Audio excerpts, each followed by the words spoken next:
కంపెనీకి చెందిన ఈ యూజ్ అండ్ త్రో పెన్నును సాధారణంగా విద్యార్థులు వాడుతుంటారు. ధర తక్కువ ఉండడమే దానికి కారణం.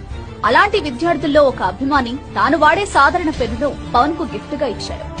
దాని ధర ఎంతని చూడకుండా పవన్ భద్రంగా దాచుకుని డిప్యూటీ సీఎం గా తొలి సంతకం చేయడం అందరినీ ఆకట్టుకుంది.